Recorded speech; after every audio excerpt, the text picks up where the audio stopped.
can make assets in Express or any other thing, and how it seamlessly works to plug into Premiere Rush or Premiere Pro. I've made things on all three. So here is just something I put together. It's like all these different images here that I decided to see, they're all like separate in here. That's all separate. I like paperclip this to the thing. That's all different. And say that is a PNG on a transparent background, which you could just do by clicking to the background color and putting this slash for nothing. So you can kind of manage it in white if you want until you get the look of it, and then just switch it to transparent, which is really important. And then you can save it as a transparent PNG under this download right here. And that's something you'll save on your computer, and then you can open up and use and have it floating across the screen if you don't want just like plain words or whatever graphics that these other programs offer. So here I decided to put my whole recipe in there. And you can change the colors of everything. And this, I played around with different things, and there's a lot of trial and error. So in Premiere Pro, you can see how this little thing I ended up putting up on the transparent. So it's like a different layer onto this video. And one interesting thing about this is sometimes it's supposed to save your projects, but it doesn't always. It saved my Rush projects where it shows all the layers, but somehow I had to open up a previous video that I made into this because it did not save my work. So one thing you can do about that is to separate it is literally right click on, your project. You can select the whole thing, right click on it. And something I learned is you can go down and go to scene edit detection, and AI will try to find where the scenes are and put cuts in them. And the problem is, so you do that and create a bin, and it creates a little side project over on the left side in the project panel. So you let AI analyze it. I tried to do that before, and it only made like 2 cuts, which were not very good.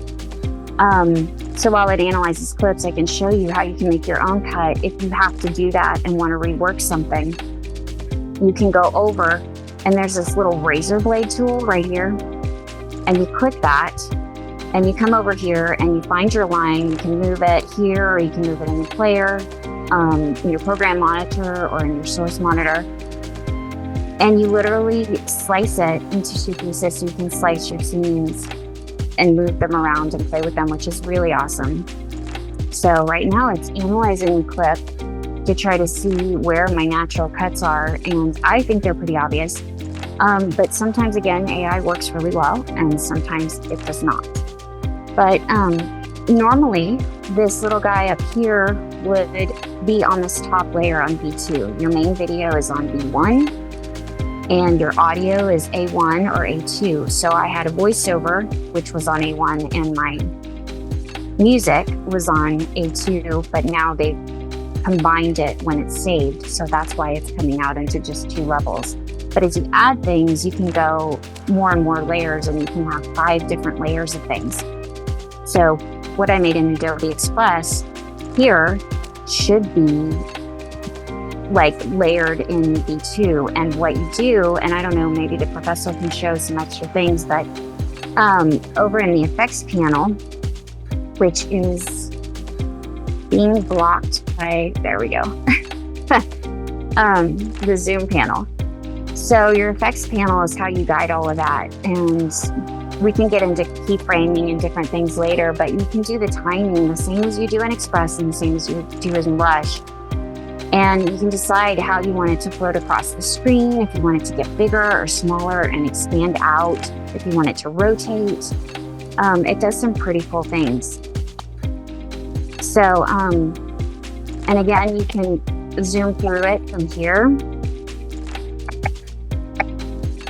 There, this element right here, this little hummus tray was a still image that I took from the video, and I cut out the outside and made it transparent and overlaid it on V2 and did the keyframing to make it rotate. so that it actually looks like a seamless video, but it's like magically rotating. Gluten-free options and vegan cheeses for safe. So there's all kinds of fun things you can do with that. You scrub all the way up to the front, and that is where the Express thing came through, because I used those words in Express and I put the video in Premiere Pro to show through this, and it actually, you can make it seamless and it zooms through, and I'll show you the cool effect with Express. Let's make a quick version of a basic hummus recipe. So there's that little recipe that's like flying in from the left, because you kind of give it directions on how you want it to go and flow into it. So, and at any point, if you want to mute my annoying voice, you come down here and you push the M button, and you can play this and scrub it at any point, either here or even up here. And you can actually edit it without having to listen to yourself over and over and over again. So that, I think, is a pretty cool factor. At any point, I'll show you again to that razor tool that I couldn't show you earlier exactly. So you put this point anywhere you want it, and you go down and you make a cut, and now you have a seam. You go back there, which is also V is a shortcut, or you can click it and you can move these around. And right now this is attached, but you can detach that. You can expand a scene or shorten it. I'm totally cutting out my video right now. But there are different things you can do to like play with things here. So you move it back here, and then you push this ripple scene thing, and you can change like the directions of stuff. It's pretty cool. So the motion, how you put in those elements, position, scaling, you're up in effects control, top left, and you just literally click the little stopwatch, and you can push a little keyframe moment in time. I do a little keyframe there. Then you change this, scrub it, and you add time. Scale, you can make things bigger or smaller. There's rotation. You can put an anchor point and make it rotate on different things. Change the opacity. Everything you can do in every other program, you can do in here. Change the volume on the music if you want to do that here. This, you can up and move the volume by changing this. And there's so many things you can play with. So I guess the main point is, if you can get used to Express first and then kind of move into Rush, what's really awesome is that by the time you get to Premiere Pro, it'll be old hat. Premiere Rush is such a simplified version that if Pro looks scary to you guys, it is so much easier. This is shows you the different levels that I was trying to talk about, and that's what I was trying to maybe get to the point. So this is an element right here, this butterfly, which will come in to play right there. This little butterfly guy is a separate element that got brought in, and it's Adobe stock. And if you want it, you put a third layer, and that's that VO2 layer, and it will fly into water lily or lotus flower.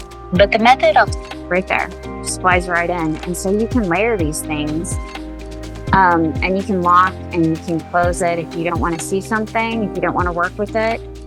Boom, and suddenly that little butterfly element that you added from Express or stock, it's not in your way, and you can continue editing the video, or you can play and see what it looks like without it, but you haven't lost it. It's still in there. If you save it, any hidden tracks will not be saved. So you need to make sure everything's open before you finish that. But all these little elements, you can just stack layers of things. So you can see I just filmed a basic. This underlay here is a huge, gigantic piece of paper. And then there's video of the stacked books, and then the layer that would be the Express or stock element. Right above it is the blue butterfly.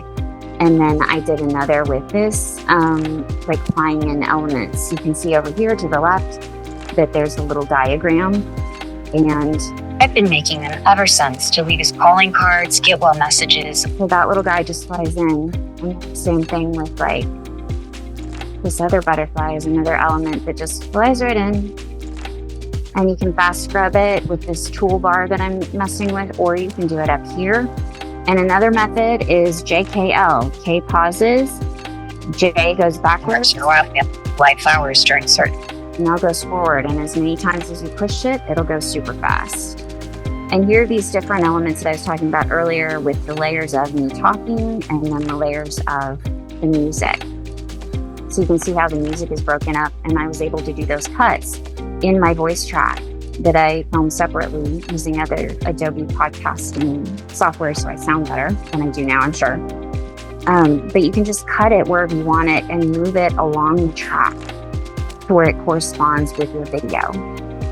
So I think Rush is a lot easier for anyone who wants to get into it before you jump into Pro, but it does all of the same things.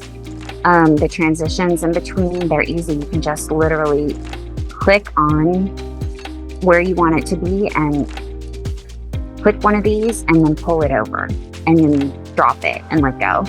And you have your transition there. So it's super easy, super user-friendly. And this is free with the student email account, right? All of it is free. That's what's amazing.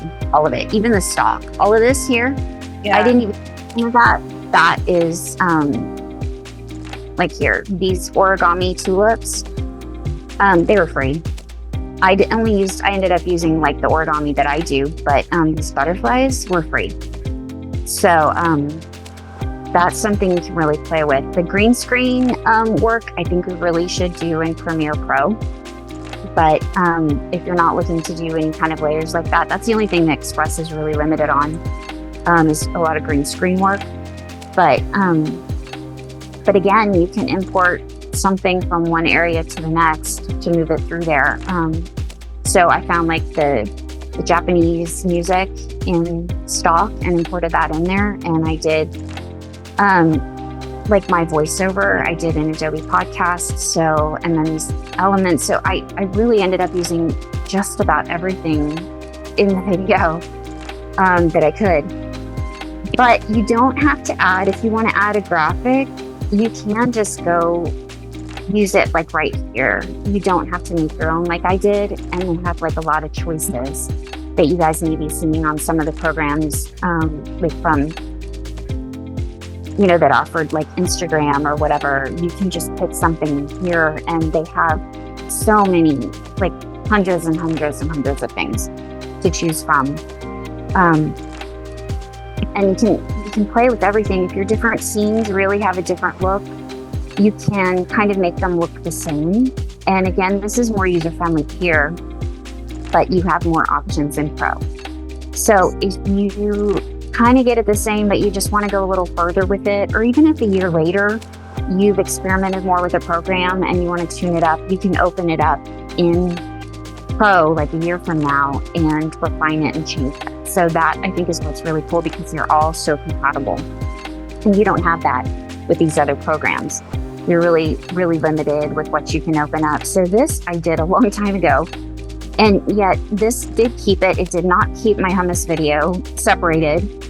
But this is amazing. And Rush, does anyone have any questions about that maybe the professor I could answer about any more about the content creation in these platforms? I just wanted to ask you, like, for instance, like if I went and did a long video and I wanted to like only cut out certain parts of that video to make one, would I need to duplicate that a bunch of times and cut out and like, or, you know what I mean? Like duplicate it a bunch of times and then cut where I need to cut it and then paste it together that way? How do I do it? Well, that's actually pretty easy. You can you can do it both ways. You can either edit individual clips as sequences and get them perfect how you want to, or you can make sub cuts and sub edits. You said sequences? I'm sorry. Yeah, sequences, like portions of a video. Yeah, okay, gotcha. Sorry. So you can edit that and you can re-upload and edit another one and cut it down, or you can cut a whole video in parts. Oh yeah, that's what I would want to do, is part it and then like put like one part in the front or something like that. Yeah, so there's multiple ways to do that. But also even within one little clip, like a video clip, you can do sub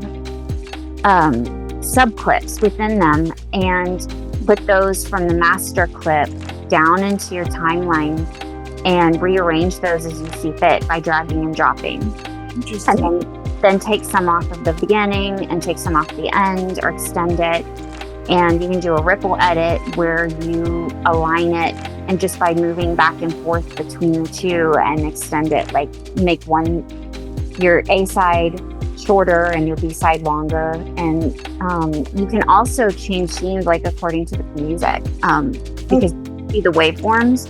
So it's really cool if you want to, like if it doesn't really matter where you're going to change from like one photo to another, you can just go with the beat of the music and make cuts that way, and it's pretty cool. And the thing about these programs that I think is amazing is you can learn one way how to do it, and usually there's like 5 different ways to do each thing and 5 different ways to go about it. And that's what's really cool because everyone has their preferences, whether they like doing shortcuts or they like manually pushing something in or searching for it in the top toolbar where it has verbal descriptions if you want to right click on something and then have a drop down box. There's so many ways to do that, and they have built-in tutorials if you have any questions. I really want to do this. It will, you can type that in and it'll show you right in the program, which is so helpful. Oh, really? Okay, can you actually show me how to use the tutorials the best way? Because I always find it too broad, like, do you know what I mean? It's kind of hard. Or do you have like a better method on the help menu? Yes. Here, learning. You got it. Okay, yeah. Okay. And so here it is in Premiere Pro. That's why I was looking to the left. Tutorials, in-app tutorials, and how I found that is just going to the help and here, Premiere Pro in-app or online tutorials, you have that option. And then you can search for whatever you need here. If you're not sure, so there is that. And I think that's sometimes helpful if you want to do that while you're looking at it. So that's all I was saying. Awesome. Thank you for sharing that. We appreciate it.